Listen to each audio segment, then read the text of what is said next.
Yeah, di ko na-expect na kayo speak ako today kasi wala naman sinabi sa akin. So, unexpected din.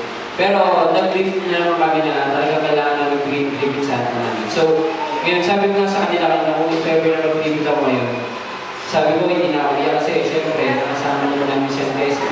And then, lahat ng times na simula na umuwi siya sa Abu Dhabi, ayun nga, kahit alam namin gano'n yung sitwasyon niya, hindi niya mo pinapakita sa amin na nangihina siya. Kasi ayaw po niya na nangihina din kami kasi nangihina din siya. Kaya nagpapakalakas po siya para maging mas malakas pa rin kami para sa kanya. So masabi ko lang si Andy, talagang siya yung pinaka-nag-aalaga sa puso namin.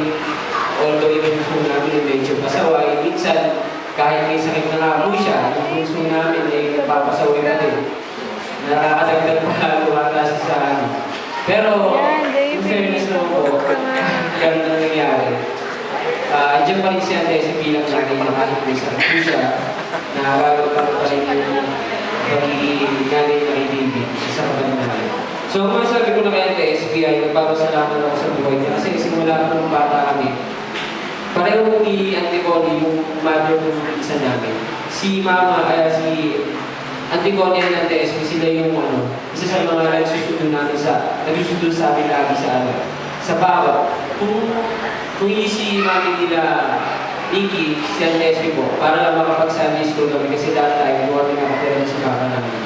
Pero dahil dun sa buhay nila na gano'n na lagi kami pinupuntahan, sinusundo, ngayon, lumaki kami na nandito pa sa salvation. Although, namatay po yung nanay namin, ang father namin is Catholic, pero wala po po. Hindi po naging kami, kaya dito kami sa service namin dahil po sa kanila. And then, isa po pinagpapasalamat ko rin sa buhay ng is yung kahit minsan narinig din na kami na hindi po sinasabihan kami, lagi kami pinagsasabihan, araw-araw na lang. Kahit sa araw-araw na yun, paulit-ulit pinagsasabi, kaya sinasabi sa amin, kahit wala pa siya sa akin doon,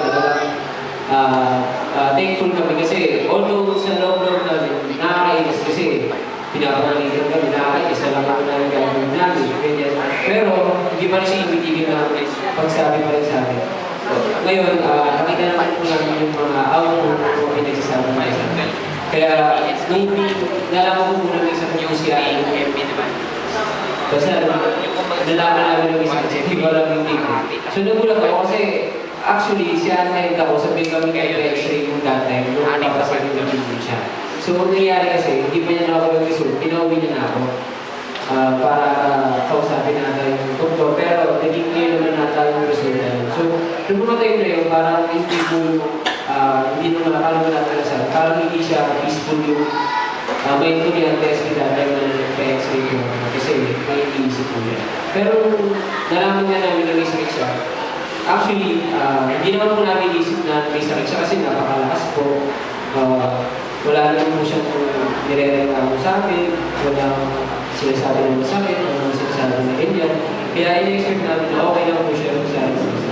So, nung nalaman namin, sobrang nalaman po kami kasi sa dami na sakit, bakit gano'n klaseng sakit kami po sa amin. So ayun, sobrang dami po ng namin ipagpapasalamat yan kasi tututusin ko lang yung 24 hours para sabihin ko lahat. Kasi simula bata pa kami, ang TSP na yan. Baga, sa TSP, lahat ng mabuti para sa amin binibigay, lahat ng mga suporta binibigay kahit nahihirapan.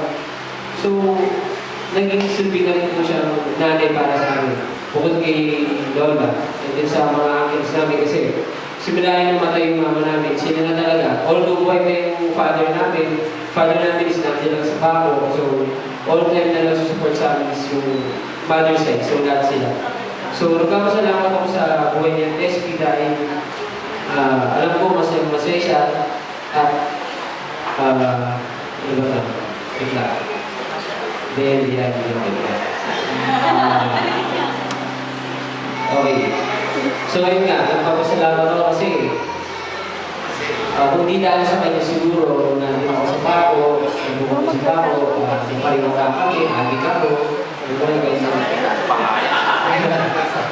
ayun nga. Pero syempre, ayun yung pinakapagpapasalamat ko sa kanila kasi dahil sa kanila, sila yung mas lalo pang naging tulay para sa amin, para makilala